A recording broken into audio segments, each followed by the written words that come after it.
ഞങ്ങൾ ഈ തെരഞ്ഞെടുപ്പിൽ പ്രാദേശിക നീക്കുപോക്കുകൾ ഉണ്ടാക്കി തന്നെ മത്സരിച്ചിട്ടുണ്ട്. പലയിടങ്ങളിലും ഒറ്റക്ക് മത്സരിച്ച സ്ഥലങ്ങളുണ്ട്, പ്രാദേശിക നീക്കുപോക്കുകൾ ഉണ്ടാക്കി മത്സരിച്ച സ്ഥലങ്ങളുണ്ട്.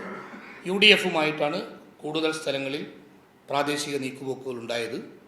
അത്തരമിടങ്ങളിൽ ഞങ്ങൾ വിജയിച്ചിട്ടുണ്ട്. ഞങ്ങൾ UDFിനെ സഹായിച്ചിട്ടുണ്ട് ഒരുപാട് സ്ഥലങ്ങളിൽ. അവിടങ്ങളിലെല്ലാം UDFിന് മികച്ച വിജയമുണ്ടായിട്ടുണ്ട്. അത് ഈ സാഹചര്യത്തിൻ്റെ കൂടി വിജയമാണ്.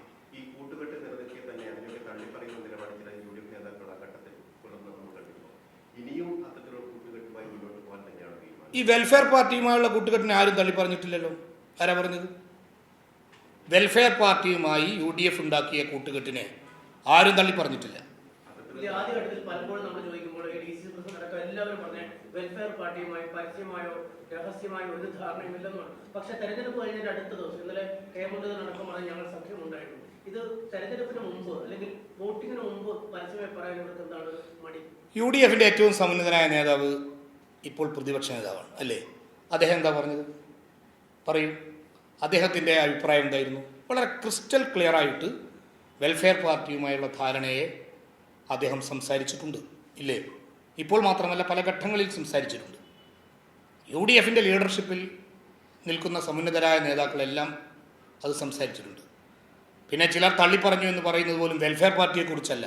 അത് നിങ്ങൾ ഉണ്ടാക്കുന്ന ചില ചോദ്യങ്ങൾക്ക് മുമ്പിൽ പിടിച്ചു നിൽക്കാൻ കഴിയാതെ ചില സംസാരങ്ങൾ പറയുന്നുണ്ടാകും, സംസാരങ്ങൾ നടത്തുന്നുണ്ട്. അത്രേ ഞങ്ങൾ അതിനെക്കുറിച്ച് കാണുന്നുള്ളൂ.